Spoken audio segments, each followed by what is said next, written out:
Lahirnya Tentara Nasional Indonesia.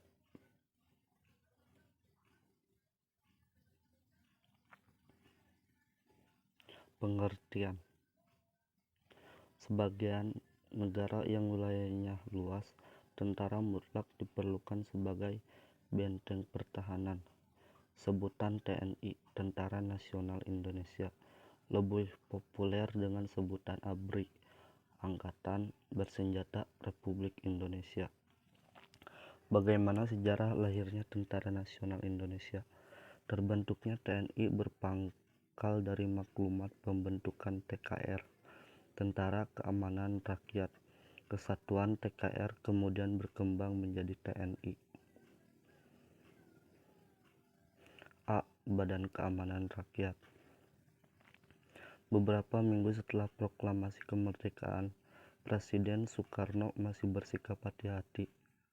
Hal ini berkaitan dengan sikap Jepang yang tidak senang kalau terjadi perubahan status quo dari negara jajahan menjadi negara merdeka, apalagi sampai memiliki tentara. Sejak Jepang menyerah kepada sekutu, Jepang harus menjaga Indonesia agar jangan sampai terjadi perubahan sampai sekutu tiba di Indonesia. Sampai akhir bulan Agustus 1945, sikap hati-hati Soekarno masih tetap dipertahankan. Hal ini terbukti pada waktu diadakan sidang PPKI tanggal 22 Agustus tahun 1945.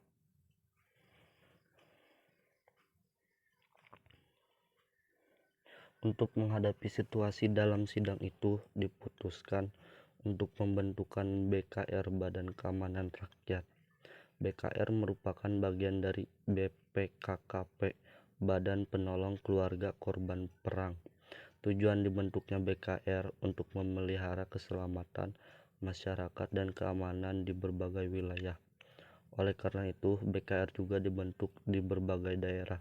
Namun harus diingat bahwa BKR bukan tentara. Jadi, sampai akhir bulan Agustus 1945, Indonesia belum memiliki tentara.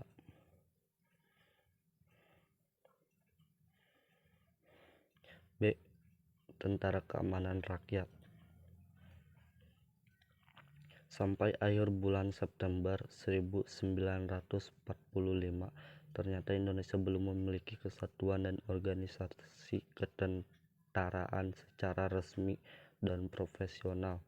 Presiden Soekarno dan Wakil Presiden Muhammad Hatta belum membentuk kesatuan tentara.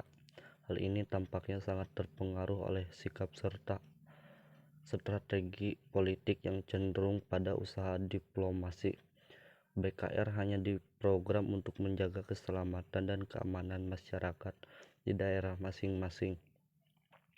BKR kemudian menghimpun bekas-bekas anggota PETA, Heiho, Seinendan, dan lain-lain. BKR bukan merupakan kekuatan bersenjata yang bersifat nasional. Para pemuda belum puas dengan keberadaan BKR. Oleh karena itu, badan-badan perjuangan terus mengadakan perlawanan terhadap kekuatan Jepang.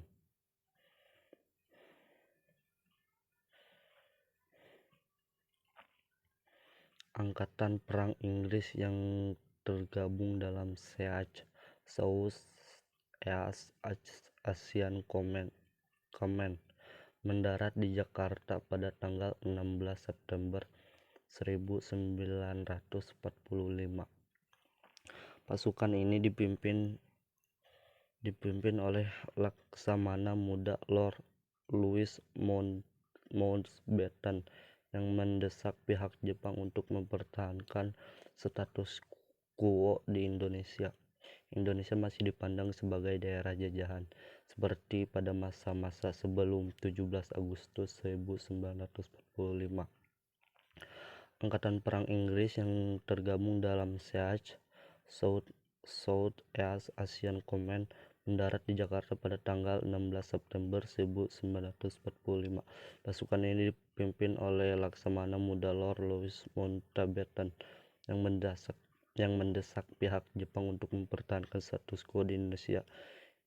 Indonesia masih dipandang sebagai daerah jajahan seperti pada masa-masa sebelum 17 Agustus 1945. Pada tanggal 29 September 1945,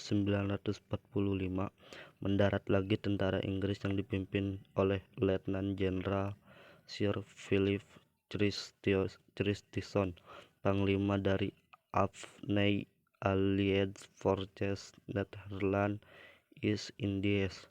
Kedatangan tentara Afghan ternyata diboncengi oleh tentara Belanda yang disebut NICA, Netherlands India Civil Administration.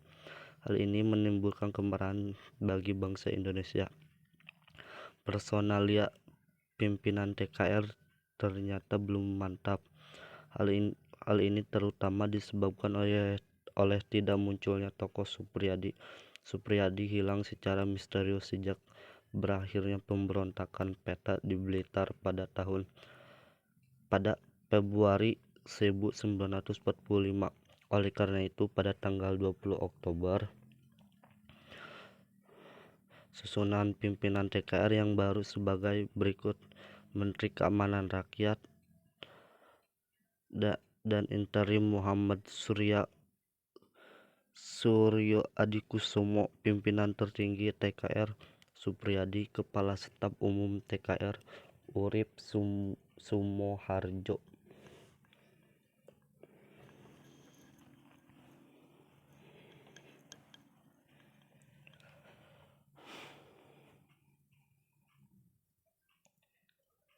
C. Dari TKR TRI ke TNI.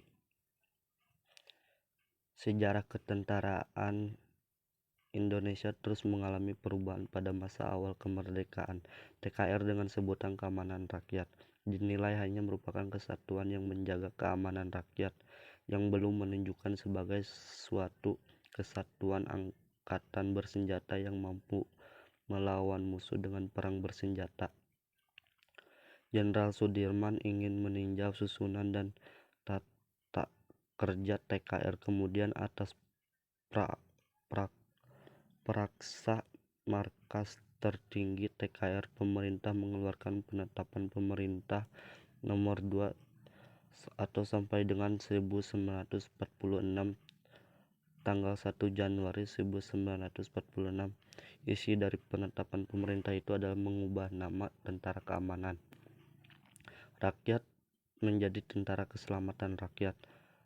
Kementerian Keamanan Rakyat diubah menjadi Kementerian Pertahanan. Belum genap 1 bulan, sebutan Tentara Keselamatan Rakyat diganti dengan TRI, Tentara Republik Indonesia. Hal ini berdasarkan pada maklumat pemerintah tertanggal 26 Januari 1946.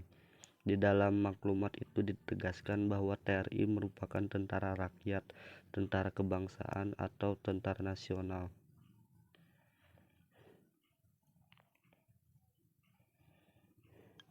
Namun dalam maklumat itu tidak menyinggung tentang kedudukan badan-badan perjuangan atau kelaskaran di luar TKR. Tanggal 17 Mei diadakan beberapa perubahan dalam organisasi. Beberapa perubahan itu diantara lain sebagai berikut. 1. Di lingkungan markas besar, garis baru Panglima Besar Jenderal Sudirman dan garis baru Kepala Staf Umum Letnan Jenderal Sudirman, Letnan Jenderal Urip Sumoharjo, garis baru 2.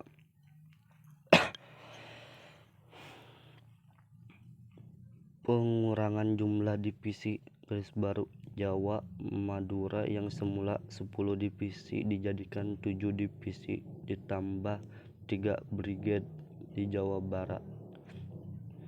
Garis baru Sumatera, semula 6 divisi menjadi 3 divisi.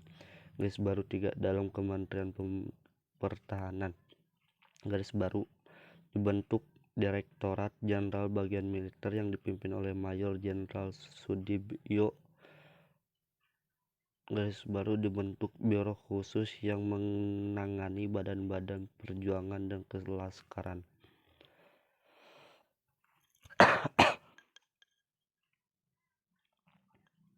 Situasi negara semakin genting, aksi-aksi pihak tentara Belanda semakin mengancam kehidupan kelangsungan Republik Indonesia. Untuk menghadapi situasi yang semakin membahayakan ini, maka diperlukan kekuatan tentara yang kompak dan bersatu padu. Sementara dalam kenyataannya, Indonesia masih menghadapi masalah-masalah yang berkaitan dengan kekuatan bersenjata kita. Di samping tentara resmi TRI, ALRI, dan AURI, masih ada laskar-laskar. Sehubungan dengan kenyataan itu, maka pada tanggal 5 Mei 1947, Presiden mengeluarkan dekret orang yang berisi tentang pembentukan panitia yang disebut Panitia Pembentukan Organisasi Tentara Nasional. Panitia itu dipimpin sendiri oleh Presiden Soekarno.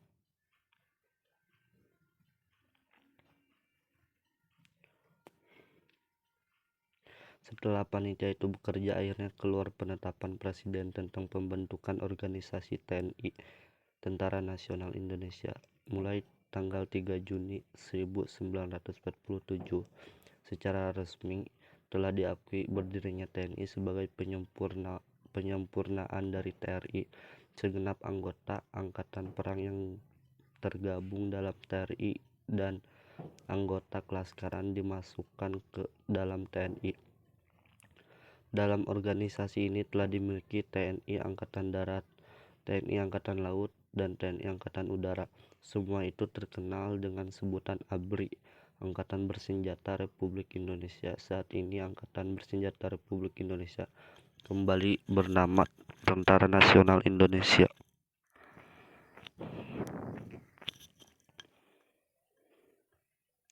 Terima kasih.